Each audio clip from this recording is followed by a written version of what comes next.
শ্ৰীকৃষ্ণ খাইছিল গৰু মাংস। শ্ৰীকৃষ্ণৰ সৈতে ৰুক্মিণীৰ বিবাহৰ প্ৰধান ব্যঞ্জন আছিল গোমাংস। এই ভাষ্য কিন্তু আমাৰ নহয়। যিদিনা শ্ৰীকৃষ্ণৰ বিবাহ ৰুক্মিণীৰ সৈতে হৈছিল, সেইদিনা ৰুক্মিণীৰ পিতৃয়ে 1 লাখ গৰু মাৰি ভোজ খুৱাইছিল। এইদৰেই প্ৰথমে দাবী কৰিছিল জয়ন্ত মোহন দাস নামৰ এজন লোকে। তেওঁ প্ৰমাণ হিচাপে উল্লেখ কৰিছে এটা ভিডিঅ'।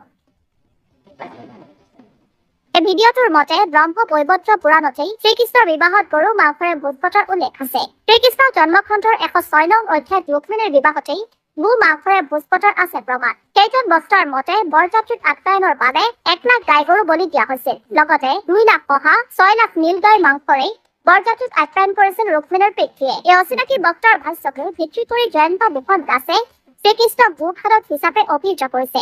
তেওঁৰ ফেচবুক পোষ্ট শ্বেয়াৰ কৰিছে হাজাৰো অধিক লোকে। কিন্তু এই ভাষ্যই সনাতনী ধৰ্মীয় চেতনাক আঘাত সানিছে বুলি বহুতে দাবী কৰিছে। সেয়ে জয়ন্ত মোহন দাসৰ বিৰুদ্ধে গোচৰ তৰিবলৈ প্ৰস্তুতি চলাইছে। কিন্তু দাস নিজৰ স্থিতিত অটল হৈ আছে। একেদৰে নগাঁও দুলাল বৰা নামৰ লোকজনেও অনুৰোধ দাবী কৰিছে। দাসে আপলোড কৰা ভিডিঅ'ৰ উদ্ধৃতিৰে তেওঁ শ্ৰীকৃষ্ণ ৰুক্মিণীৰ বিবাহত বৰযাত্ৰীক গো মাংসৰে আপ্যায়ন কৰা হৈছিল বুলি দাবী কৰিছে। ঈদৰ দিনটোত এই ভাষ্যই উজ্জ্বল কৰি তুলিছে সামাজিক মাধ্যম। তথাপি উল্লেখিত লোক দুজনে নিজৰ স্থিতি প্ৰত্যাহাৰ কৰা নাই। আজি আকৌ গ্ৰেপ্তাৰ হৈছে দুলাল বৰা। শ্ৰীকৃষ্ণ খাইছিল গৰু মাংস। শ্ৰীকৃষ্ণৰ সৈতে ৰুক্মিণীৰ বিবাহৰ প্ৰধান ব্যঞ্জন আছিল গোমাংস। এই ভাষ্য কিন্তু আমাৰ নহয়। যিদিনা শ্ৰীকৃষ্ণৰ বিবাহ ৰুক্মিণীৰ সৈতে হৈছিল, সেইদিনা ৰুক্মিণীৰ পিতৃয়ে 1 লাখ গৰু মাৰি ভোজ খুৱাইছিল। এইদৰেই প্ৰথমে দাবী কৰিছিল জয়ন্ত মোহন দাস নামৰ এজন লোকে। তেওঁ প্ৰমাণ হিচাপে উল্লেখ কৰিছে এটা ভিডিঅ'।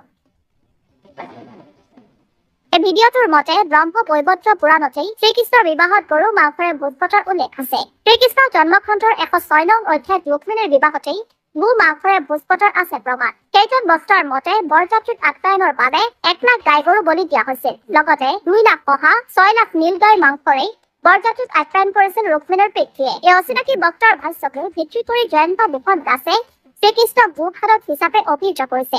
তেওঁৰ ফেচবুক পোষ্ট শ্বেয়াৰ কৰিছে হাজাৰো অধিক লোকে। কিন্তু এই ভাষ্যই সনাতনী ধৰ্মীয় চেতনাক আঘাত সানিছে বুলি বহুতে দাবী কৰিছে। সেয়ে জয়ন্ত মোহন দাসৰ বিৰুদ্ধে গোচৰ তৰিবলৈ প্ৰস্তুতি চলাইছে। কিন্তু দাস নিজৰ স্থিতিত অটল হৈ আছে। একেদৰে নগাঁও দুলাল বৰা নামৰ লোকজনেও অনুৰোধ দাবী কৰিছে। দাসে আপলোড কৰা ভিডিঅ'ৰ উদ্ধৃতিৰে তেওঁ শ্ৰীকৃষ্ণ ৰুক্মিণীৰ বিবাহত বৰযাত্ৰীক গো মাংসৰে আপ্যায়ন কৰা হৈছিল বুলি দাবী কৰিছে। ঈদৰ দিনটোত এই ভাষ্যই উজ্জ্বল কৰি তুলিছে সামাজিক মাধ্যম। তথাপি উল্লেখিত লোক দুজনে নিজৰ স্থিতি প্ৰত্যাহাৰ কৰা নাই। আজি আকৌ গ্ৰেপ্তাৰ হৈছে দুলাল বৰা।